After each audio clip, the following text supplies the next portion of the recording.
What's up, widows?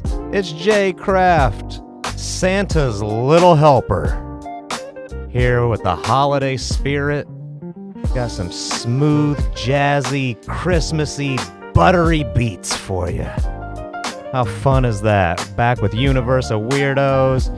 I appreciate your guys' positive feedback from my episode of last week. I wasn't fishing for compliments when I was saying that it probably sucked and I was very ill-prepared, but I do appreciate the people that reached out and said it was actually pretty good and pretty damn funny if you had absolutely nothing prepared. And I didn't have anything prepared, but I did notice that a lot of you seem to like my mocking of blue coal. Everybody get you some blue coal for the holidays to keep you home warm. This episode of Universe of Weirdos is brought to you by the folks at Blue Coal. They're wishing you a very happy holiday this season with their most superior coal. Blue Coal should sponsor this show. I don't think they're a company anymore. Why would they be? Why would Blue Coal still be around? I don't know, maybe they switched to like a propane company or something. They could still be an energy company, I don't know. Blue Coal, hit me up. Tell me what's going on. I'll let you sponsor Universe of Weirdos. Everybody got their Christmas shopping almost wrapped up? Out there buying your things, getting your Black Friday deals. I'm almost done. I have one more shopping session that I need to do. I had to get my wife a little bit of something and get something big for my son. I have only bought him little things right now, little Pokemon stuffs, but toys. That's what we're talking about today. That is the theme of this episode of Universe of Weirdos. We're talking toys, baby. So, who better to bring you toy talk than a 40-year-old man who really doesn't have anything to do with toys these days, but you know, talking toys of old, toys of our childhood, toys of today. So, weirdos, put down your pogs and fire up that Easy Bake Oven, because you're going to come and play with me for a little bit. Now, some toys are universally fun across generations. Like you still see mini hoops in offices.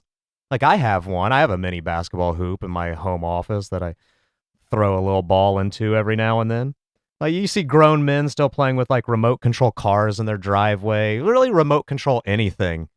Drones, planes, boats. That all seems to be universally acceptable for, like, adults to play with and shit like that.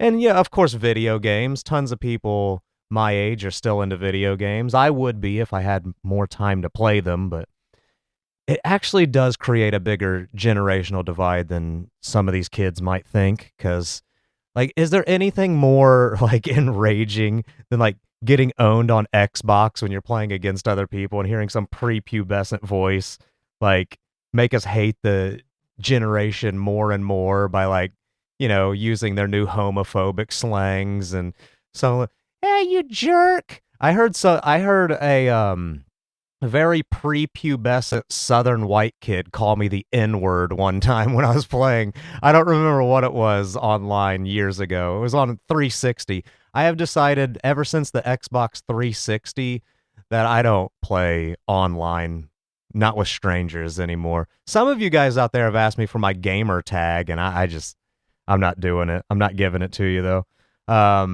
But yeah, I mean, that's like a bigger generational divide than you would think, with some kid sniping you in some shooting game and then hey, take that, you N-word. It's like, oh, great. This is wonderful. Some video game characters are fucking icons now, though, right? Like, I truly never see, like, Mario, Link, or Zelda, like the Halo guy. What's his name? Master Chief? Or Donkey Kong. I don't see those guys going anywhere, man. They're like icons now. They'll be around for as long as there's video games and as long as there's merchandise for those video games to put their faces on. Like, those are staples now, man. Video games have stood the test of time. I think, in my opinion, though, the king of video game characters has to be Sonic the Hedgehog, because he outlasted his own damn system. Like, Sega introduced Sonic the Hedgehog as like this is our Mario. We're going to make Sega games and you're going to love Sonic. And He ended up, now you're on Wii, all of that stuff. Sega doesn't make games anymore except for Sonic games to give to other systems. Fucking Sonic's the king, baby. All hail the king. I've never seen any of those movies though. But I just find it very fascinating that Sonic has outlasted his own company. But as far as toys go, right? I mean, video games, that's arguable if it's a toy. It's kind of a technology. It's more of like a virtual experience. I still consider it a toy, but some people don't, I guess. What about figures? Like figurines. That seems to be, to me, like the best toy, like the top toy of all time. Like miniature things that look like people. And maybe people we know, maybe people we don't know, maybe fantasy characters. But figurines, I feel like, is the top toy of all time. Dolls, action figures, whatever you want to call them. We love ourselves a tiny little us. Maybe it's an evolution thing, like prepping us to be parents or whatever. So, like, even when you put a baby doll in a little girl's hand, this is, well, I'm talking like it's 1950. Like I'm heating my home with blue coal. But no, like, the stereotype is, you put a baby doll in a little girl's hand, you put a toy soldier in a little boy's hand, and that's supposed to, like, influence their masculinity and femininity, I guess. But, like, I don't know, maybe it is some sort of evolutionary thing where deep down we just want to take care of a miniature little human looking thing, even if it is Batman. Maybe that's just our fatherly instincts kicking in when we wanted to play with Batman when we were little boys. I don't know. I can't psychoanalyze the love of action figures. I just know that I loved action figures. They were my favorite toy. Like, I spent hours in my room at night making my own epic superhero crossover events. It's why, as I got older, I wanted to write comic books so badly. Because I would come home from school 3 or 4 o'clock. I'd go into my room. I would set up my little scenario like, all right, so this is going to be a Batman epic, and we're going to have some features with the Green Lantern over here. This is going to be our bad guy. I would set up the whole scenario. The set would span my entire room. Sometimes it'd spill out into the hallway if you needed to do an epic Gotham City Batmobile chase. Man, I played for hours with action figures, dude. It really, that influenced my creativity and my imagination way more than anything else could have. So I don't know why when people say that, like, video games, yeah, but that's pre-written. There's parameters in which you work in. You don't create it all in your own head. So action figures better than video games, in my opinion, for the old kids. I don't know. I think the goat of dolls for sure is Barbie. Like, people would try to argue maybe G.I. Joe, but fucking Barbie might be the best toy of all time. Like, I have never had a single Barbie in my life, so my argument can't really be the strongest. But I would have to consider Barbie to be arguably the best toy ever created. It would have to be, right? It's the most successful anyways. What beats Barbie? Lego? I mean, that might be close. That might be close. But I'll still give that blonde broad the gold medal. Lego gets the silver. Lego's crazy successful, man. Like, they stole that idea from another toy company and somehow grew immensely. Like, the idea of Lego, they jacked from another company. And it's actually like the highest rising thing in value of all time. Like, I don't know the best way to describe what I mean by that, but I hope you guys know what I mean by that. I mean, like, percentage-wise, the price of those fucking toy bricks have gone up more than, like, gold, diamonds, and anything else we've ever paid for in human history. So, which is weird because, like, if you would have bought, like, say 20 pounds of Legos when they first came out, you would have spent like $1.50 on them probably. And now 20 pounds of just random Lego bricks would be a few $100, maybe even $1,000. Like, that's ridiculous, man. The price of Legos and how they've gone up. Insanity. There have been so many Lego sets that I've seen over the years that, like, I've wanted to play with my son and, like, put them together and everything, but then I see that it's like, oh, this Batcave's $350. Maybe we're not gonna play this toy together. I don't know. What the hell? Hey, get out of here, stupid pop-up on my computer. Do a fucking pop-up here. I hope you guys didn't pick up that beep beep, but it came up in my headphones and it distracted me. So I'm not gonna edit it out because I don't want to. I'm being lazy. Lego's fucking huge now, though, man. Video games, movies. It's like its own animation style. Talk about success from an idea you fucking stole. And everything's licensed to Lego, too. Everything is a Lego license these days. Like, anything that you want to play with Lego-wise, you can. Any franchise. Which is kind of crazy because, like, they'll have both, like, DC and Marvel, which normally you don't see a company scooping up both of those properties. It's usually one or the other, which is real cool. Lego out there kicking fucking ass. So's Nerf, though. Nerf's still going strong from when I was a kid. I mean, that one appeals to adults, too. So, like, if you appeal to adults, too, you're going to have some staying power. I mean, I'm not a Nerf gun guy. I don't own any Nerf guns. I don't think my son owns some squirt guns, but no Nerf guns. But, I mean, I wouldn't be opposed to getting in some Nerf gun battles. You know, who doesn't want to shoot someone without going to jail for it? It's a great idea. I wish we could have, like, open carry Nerf guns in public. Like, that'd be great, right? Some asshole in public. Some dude's being a jerk off and you just pop him with a Nerf gun a few times just to make a point. Then he pulls out a real gun and shoots you, and you're another road rage statistic. That idea fell apart real quick, didn't it? I guess that one wasn't my greatest of inventions. But yeah, man, Nerf out there still kicking ass. Fucking Hot Wheels, they're never going away unless we invent something better than cars. And then they'll just make like hot teleportation device, and fucking that'll stick around for another 100 years. Everybody loves a little car, don't they? Even I have some Hot Wheels that people have given me over the years that I have like on a bookshelf because it's like, oh, look, dude, I got you the Batmobile from the Tim Burton thing. And I'm like, oh, that's fucking cool. I'll put it up here on my Batman shelf on my bookshelf. That would be fun, wouldn't it? And like some toys get so legendary that they stand the test of time. Like just right off the top of my head, the one that comes to the top of my head, like obviously you got the classics, but the Evel Knievel, like stunt bike, for whatever reason, I feel like people are always going to talk about that toy.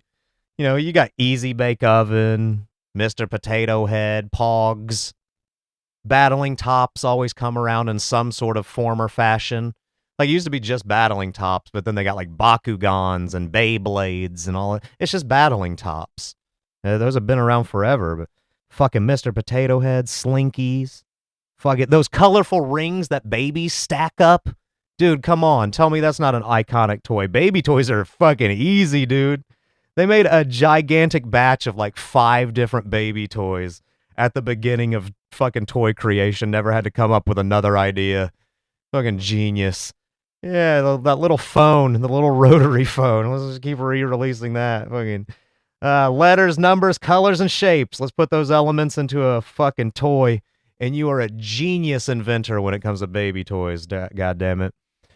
Oh boy, but toy trends like always are fun to me. Like I love seeing when toy trends come around and people go crazy for some kind of toy that comes out. Because I lived through Beanie Babies, and I know how it ends. Your Funko Pops and your Labubu's, they better be something that you're buying because you like them and not because you think they'll make you rich. Because it ain't going to work out for you. That Princess Diana Beanie Baby was supposed to help people retire and send their kids to college and shit. I can probably buy one now for $20.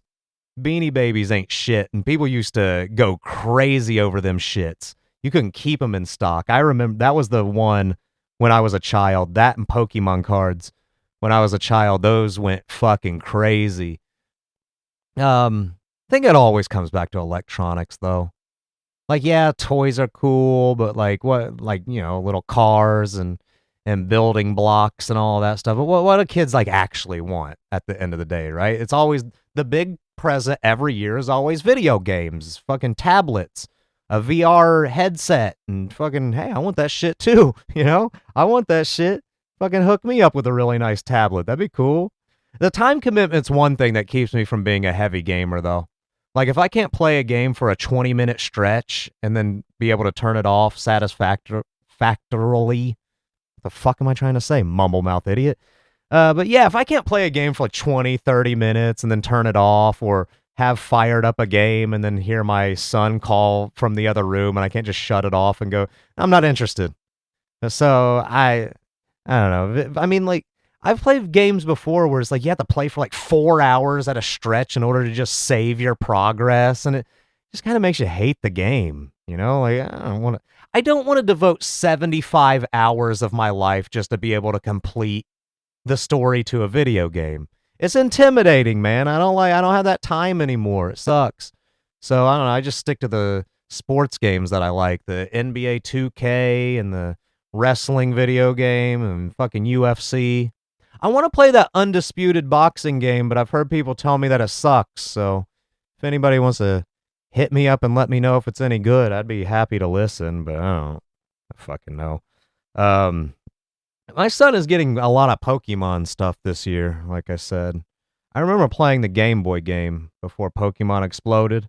I thought it was really fun too, and like I was like, dude, this is a cool premise. It has a nice, cool little plot to it. So it's not really that surprised to me that it became so huge, especially when the objective is catch them all, collect all of them, and then they released cards that were also a card game that I learned to play over the years too when I was little, and it was really fun. So yeah, it's no surprise to me that Pokemon was huge, but it is kind of creepy. Like when you really break down what Pokemon actually is, it might be one of the dark, most twisted things in fantasy, especially when it's made for children.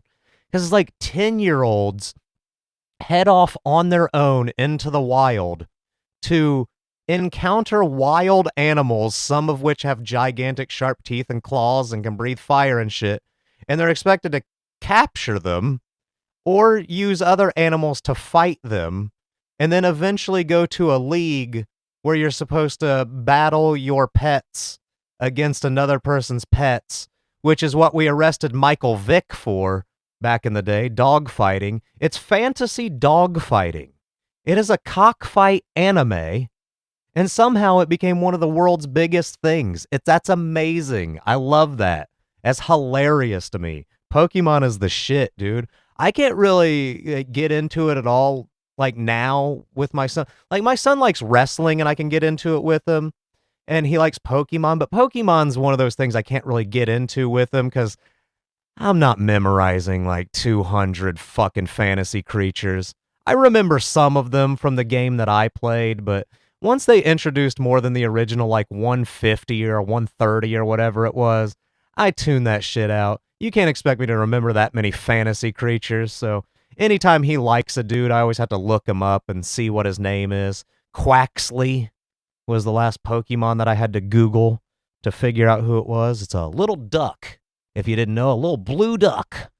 But yeah, good old Quaxley. My son has a Quaxley toy. I'll be getting him a lot more Pokemon toys this year. And a new Pokemon game for the Nintendo Switch, I suppose.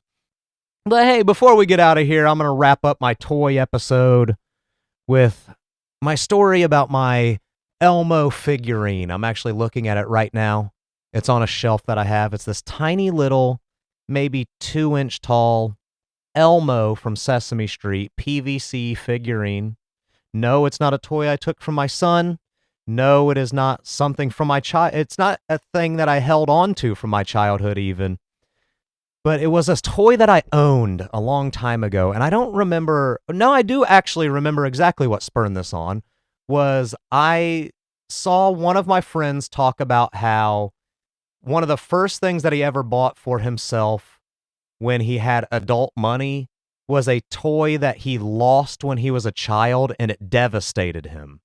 So he decided that he would replace it as just like a way of like, I don't know, maybe giving some sort of closure to my inner child or whatever, you know, because that is something like little kid things are things that you think about a lot, like devastating moments. And it made me think of my own, where I was like, yeah, you know what? There was one time when I was a child, I had my favorite toy. I was little, like not even in school yet, little. My favorite toy was this tiny little Elmo like plastic figurine. It's a PVC figurine. That's what it's made out of. PVC. I learned that because I had to figure out what it was. And I left it in a rental car once, or maybe it was a test drive car. My family was test driving a new car and didn't end up buying it. But I left my Elmo toy in the car, and it devastated me. I was so upset about it, and it was one of those toys where my parents were never able to find it in stores. This was late 80s, like maybe 1990 at the latest, and it was like, we can't Google this and figure out where it is. We can't fucking just like you can't put a post on Facebook Marketplace looking for a replacement tiny little Elmo. And they, I don't think they even knew really where it came from. It was just one of those random toys that a child acquired at some point. So when my friend told me the story about the toy that he lost that he ended up buying for himself and decided to keep pristine in the package or whatever he was doing, which I didn't do that. I bought a used Elmo tiny little PVC thing on eBay. It cost me like $6. It was really easy to find, really easy to figure out what it was. And that little thing is going to be sitting on this shelf of mine forever. I'm never letting that fucker out of my sight again. I don't know why. It doesn't even necessarily mean that much to me, but it's just that memory of that toy. It's like something that you hold on to for your whole life as an adult. If I lost this little Elmo thing that I bought on eBay, I wouldn't be devastated. It would be like any other thing that I'd lose as an adult or break as an adult, where you're bummed out about it for a few seconds and then you deal with it. Whereas, fuck, man. It's like there's this meme that went around of some dude's PlayStation 5 was vandalized by his kids. Like they drew all over it, little kid drawings all over his PlayStation, and people were like, how mad would you be if this happened, or how do you react? And like there was all kinds of, you ship those kids off to whatever, or you make those kids work to pay off the, goofy joke responses to it. But the real actual response to your kid coloring all over your PlayStation is you get pissed off about it for about 5 seconds. You go, God damn, you drew on my fucking All right, well, I guess I got a custom PlayStation 5 now. That's how this works. And that's how you deal with it. That's how you deal with that shit as an adult. Don't be a grown child, and you weirdo. That's why it's called Universal Weirdos, because I like calling everybody weirdos. But hey, what else do you need, right? It's Christmas time and talking about toys, baby. It's a good one. I thought, maybe. I don't know. 40-year-old man talking about toys. Is that interesting to anyone? But hey, there you have it. Toy talk from a grown man whose favorite toy is his podcast microphone. What do you guys think the greatest toy of all time is? The actual answer would probably have to be Barbie. But it's a matter of opinion at the end of the day. So maybe my PlayStation 1 was my favorite toy ever. My various action figures from over the years, but I got a lot of use out of that PlayStation 1. Loved that shit. It's always video games, man. It's always going to be video games.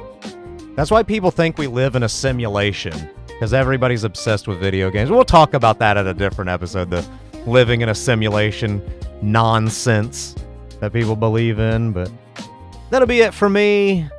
Like, rate, review, subscribe, give a big ol' thumbs up or whatever it is on whatever podcast platform you subscribe to. My YouTube video element is coming soon. I'm still learning that OBS software. It's kind of similar to the stuff that I learned in college, but it's all digital instead of a giant panel thing laid out in front of me. So it's a little bit of a learning curve, and I don't have a whole lot of time, but I'm going to figure out the YouTube stuff very soon, and towards some point after the beginning of the year, you guys will start having our streaming. I'm going to be able to go live on Facebook and YouTube and all of that greatness, and everyone will love it. Everyone will rejoice, and everyone will be happy that the universe of weirdos is expanding, because, man, some of you guys really want it. Dude, you got to get a YouTube. I want to see you react to some of these videos. All right. It's coming. I promise. Me and Sean Jones are working it out. We're figuring out things, and I'll have my brother on, and But the problem is I have some people that are fucking hilarious that don't necessarily want to be on like video because they don't want to expose themselves to the internet because you guys can be fucking weird. Like, that's why my wife doesn't have a Facebook. Because she's like, I don't want fucking random people. Hey, sweetie. Hey, cutie. Hey, honey. In my fucking messages just because I posted a picture. It's fucking exhausting. I can imagine being a good-looking woman on the internet. It's gotta fucking suck. But hey, you guys can find me on my socials. I am jcraft247 on Twitter/X. I got Planet WNBA on Instagram. And I am starting a Universe of Weirdos Facebook group very soon. It's a private group right now. It's not public, but I'm getting back on Facebook and I'm getting my groove back on there. I actually very much dislike Facebook, but I'm learning to deal with it, damn it. And other than that, planetwnba@gmail.com. Send me all of your emails, anything you want to discuss, and I will see you next week. Talk about some Christmas movies, baby. Peace!